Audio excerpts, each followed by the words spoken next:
Boa tarde, mamães. No vídeo de hoje nós vamos falar sobre o diagnóstico. Vou contar um pouquinho como se deu o diagnóstico do Caio e vou trazer também alguns conselhos, algumas dicas que me foram passadas e me foram muito úteis, né? Me ajudaram aí a traçar um plano de desenvolvimento para o Caio. E claro, vou falar sobre as intervenções que foram feitas, sobre a importância da, da intervenção precoce, né? Então, vou começar falando sobre o diagnóstico. É, eu recebi o diagnóstico do Caio de uma forma bem natural, quando ele tinha 1 ano e 8 meses, né? Primeiro, a primeira identificação veio da família, né? Foi notado que o Caio não se olhava no espelho, não buscava interação, tinha aquele sorriso sempre muito largo, mas não direcionava, né? E eu não tinha referência. Fomos buscar conversar com a pediatra, que nos encaminhou para o neurologista. E a partir daí fomos fazendo os testes, né? O neurologista solicitou o BERA, que é a audiometria, solicitou o eletroencefalograma e mais alguns exames. E, enfim, foi constatado o autismo e eu particularmente recebi essa informação de uma forma muito tranquila, né? Desde a primeira fala da minha família, né? O meu irmão sentou para conversar comigo e me falou, né? O meu irmão é neurocientista, aplicou alguns protocolos no Caio antes da gente levar ele para o neuro. Então, na verdade, o diagnóstico mesmo se deu em casa. Eu recebi de uma forma muito leve, assim.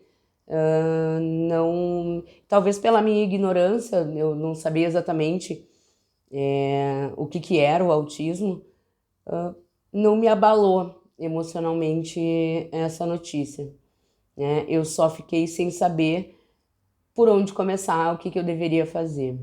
Então, comecei a pesquisar a respeito, recebi muita informação da família também, muita ajuda, e encarei de uma forma simples, né? Eu entendo que nem todo mundo encara dessa forma, entendo que cada um sente de um jeito e entendo que cada um processa essa informação de uma forma diferente. E eu não tô aqui de forma alguma para criticar, bem pelo contrário, né? Eu me solidarizo muito, porque, como eu disse, eu não tinha um parâmetro comparativo e em outras famílias, as famílias são famílias típicas e acabam tendo um filho atípico e isso deve impactar de uma forma diferente, né? Eu acredito que sim. Então, eu encarando dessa forma, assim, muito natural, eu acho que o meu maior desafio foi saber o que eu deveria fazer para desenvolver ele da melhor forma, né? O que ele precisaria de mim.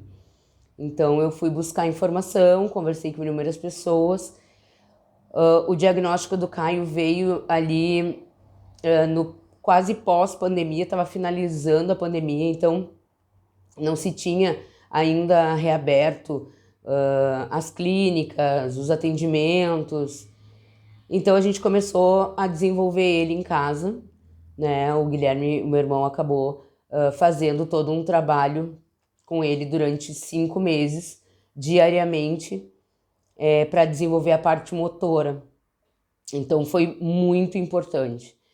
E logo em seguida, nós fomos presenteados pelo Alberto, pelo meu irmão mais velho, com a terapia do cavalo amigo, que é a ecoterapia, e foi maravilhoso, assim, também ajudou muito no desenvolvimento dele, expandiu a questão da consciência, trabalhou o equilíbrio também, e foi maravilhoso.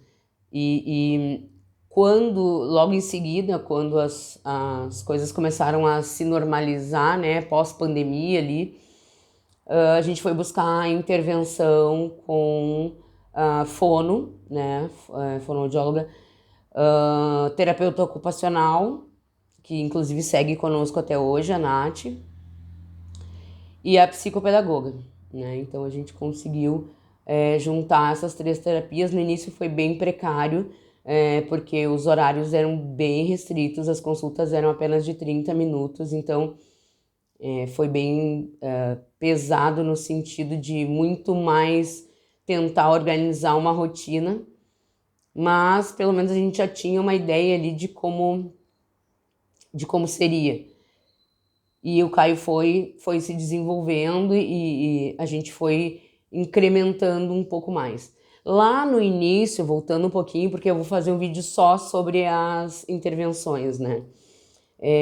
Voltando lá para o início, lá quando eu sentei para conversar com o Guilherme, ele me expôs a questão do autismo, me trouxe o resultado dos protocolos que ele aplicou. Ele me disse assim, tenha em mente que tudo que facilitar para ti, na tua rotina diária, muito provavelmente não vai ser útil para o Caio, não vai ser bom para o desenvolvimento do Caio. O que ele quis dizer com isso? Primeiro, falamos muito sobre o uso de telas. Também vou fazer um vídeo exclusivo sobre esse tema, porque ele é bem polêmico. Tudo que tu fizer por ele, tu vai estar prejudicando o aprendizado dele. Então, tu vai ter que aprender a ensinar. Esse foi outro conselho. Aprender uma forma de ensinar o Caio a se desenvolver.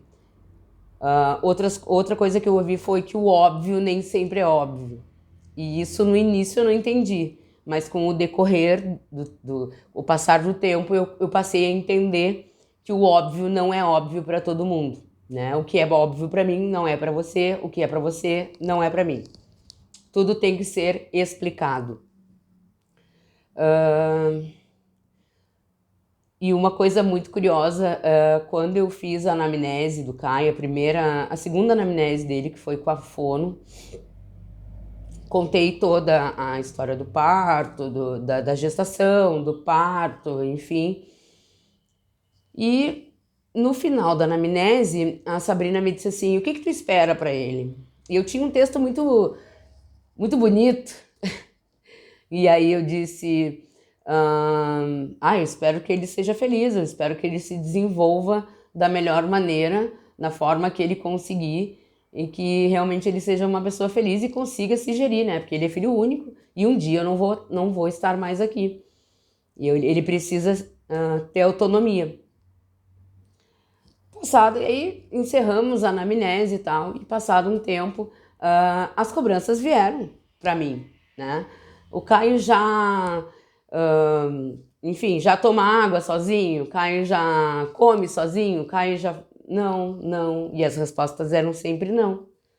E aí um dia ela sentou comigo e disse assim, tu não acha que é muito contraditório? Essa fala da Sabrina ecoa dentro de mim até hoje, porque assim... Foi com perdão, né, da expressão, mas foi um baita de um tapa na cara, na minha, né? E foi uma das melhores lições que eu tive com relação ao desenvolvimento do Caio. Que ela me disse assim, tu não acha que é contraditório toda aquele teu desejo que tu trouxe na anamnese do Caio ser independente, dele se gerir, um dia tu não vai estar mais aqui, ele precisa ser uma pessoa autônoma, e tu continua dando comida para ele, tu não dá espaço para que ele aprenda a se alimentar? E essa reflexão eu vou deixar hoje aqui. Eu vou encerrar o vídeo por aqui, tem muito material pra gente conversar, mas eu acho que essa frase foi muito impactante pra mim e ela ecoa em mim até hoje em função disso.